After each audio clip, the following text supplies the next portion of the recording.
मेरी वीडियो को देखने वाले मेरे नाल मोहब्बत करने वाले तमाम अहबाब को अस्सलाम वालेकुम। मैं हाँ तोरा होस्ट तोरा भिरा मलिक शाहज़ेब बाबर। आज की वीडियो अपनी एक ऐसी शख्सियत के हवाले नाल है, एक ऐसी परसनैलिटी के हवाले नाल है जिसको तकरीबन हर छोटा बड़ा इंसान जानते। वो इंसान का नाम क्रिस्टियानो रोनाल्डो है। उन्हें हुण एक रिकॉर्ड कायम किए, तकरीबन हर इंसान वास्ते पॉसिबल कहने नामुमकिन है, बिकॉज मैसी वास्ते भी नामुमकिन है। मैसी भी उनके बराबर तकरीबन हाफ इतना आख सकते हैं। उन रिकॉर्ड ये है कि 1 बिलियन फॉलोवर उन्हें यूट्यूब पे थी, इतना 1 बिलियन फॉलोवर बहुत बड़ा रिकॉर्ड है। और इतना फॉलोवर कोई एक मुल्क, एक शहर या एक सूबा या एक कोई बड़े आजम नहीं थी सकता। पूरी दुनिया के लोग हर जुबान का हर शख्स को जाना मोहब्बत करे दे को जान दे ताऊ दी इतना फैन फॉलोइंग है। और वो आदे मेरी एक इज्जत, मेरी शोहरत, मेरा एक फुटबॉल की दुनिया के अंदर एक वड़ा नाम एक कहीं बेशख्स की बदौलत है। मैं उस शख्स को नहीं बोल सकता, मेरा तमाम फेम उस शख्स के नाम पे। अच्छा, वो शख्स कौन है? वो आदे वो मेरा दोस्त है अल्बर्ट। अल्बर्ट उनका एक दोस्त था जो उनके बचपन तो उनके नाल फुटबॉल खेलता हा, उनके नाल रह वेंदा हा, अक्सरियत तो फुटबॉल खेलते हैं। अच्छा, एक वक्त आया कि इन्होंने दोहां ने जरा ना एक लीग के वास्ते सिलेक्शन की हुई, उनके अंदर इन्होंने हिस्सा किया।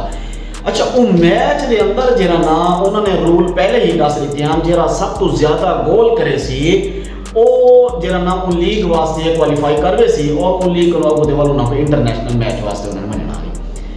अच्छा जी, छेरे वेले मैच शुरू किया, पहला गोल किया क्रिस्टियानो रोनाल्डो ने और दूजा गोल किया उनके दोस्त अल्बर्ट ने। बकौल क्रिस्टियानो रोनाल्डो दे वो आदे कि भाई अल्बर्ट जरा ना वो मेरे तो ज्यादा अच्छा प्लेयर आ, यानी क्रिस्टियानो रोनाल्डो तो ज्यादा अच्छा प्लेयर आ पिया अल्बर्ट। अच्छा, जेरे वेले तीजा गोल है, तीजा गोल जेरा भी करेंदा वो जीत वेंदा और वो लीग वास्ते सिलेक्ट थी वेंदा। अल्बर्ट जरा ना अपने हरीफा को तोड़ेंदे हुए, उनको चिरेंदे हुए अपनी गेंद को घेन के गोल दिता रवा दवा है। गोल करने वाला है, गोल के वास्ते किक करने वाला है, तो उन्हें अपनी गेंद को किक करके सीधा सामने दिते सी क्रिस्टियानो रोनाल्डो को। वो अपनी बॉल को क्रिस्टियानो रोनाल्डो को फेंकी है, सटी है। उन्हें क्रिस्टियानो रोनाल्डो ने वो गेंद को वाला किक करके जे गोल किए और वो जरा मुकाबला है वो अपने दोस्त की वजह तो ये जरा मुकाबला है जीत गया। कौन? क्रिस्टियानो रोनाल्डो अल्बर्ट की वजह तो, अपने दोस्त अल्बर्ट की वजह तो ये जीत गया। ऐसे दोस्त मिलना आज के दौर नामुमकिन है। एक दूजे का लत्ता कपड़ के तैयार है आज के दोस्त।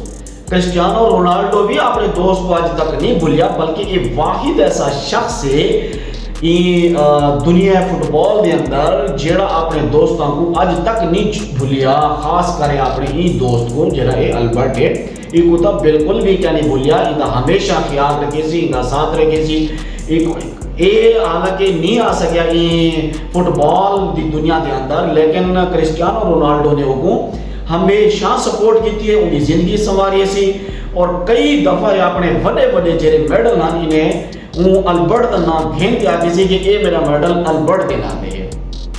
अच्छा, वन हुण ही मौजूदा क्रिस्टियानो रोनाल्डो जो है ना वो सऊदी अरेबिया उनके जिमें वो इतना आए तो दुनिया आखण पै गई कि बस हुण ये ठप थी गया, इनका कैरियर खत्म थी गया, क्योंकि उनके अंदर सऊदी अरब के अंदर के मैच थी जो है उतना चला गए।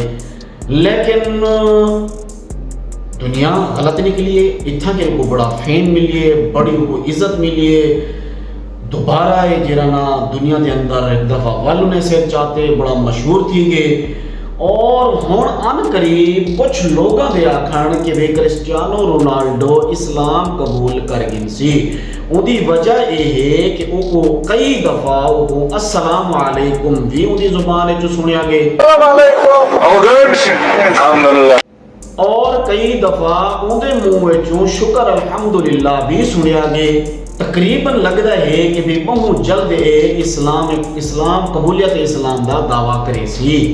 बहरहाल एक वाहिद इंसान है, वाहिद अजीम शख्सियत है जैन दुनिया फुटबॉल के अंदर, दुनिया स्पोर्ट्स के अंदर अपना लोहा मनवाए और बड़ा कामयाब थे। और असा भी अगर अपने स्पोर्ट्समैन को सपोर्ट करूँ असा अगर इन्हां नाल प्यार करो मुहब्बत करो सपोर्ट में इन्हां नाल तां इंशाअल्लाह कई असा क्रिस्टियानो रोनाल्डो पैदा कर सकते हैं। चैनल को सब्सक्राइब जरूर कर दिया करो, अपना ख्याल रखा करो, दुआएं याद रखा करो। अल्लाह हाफिज़।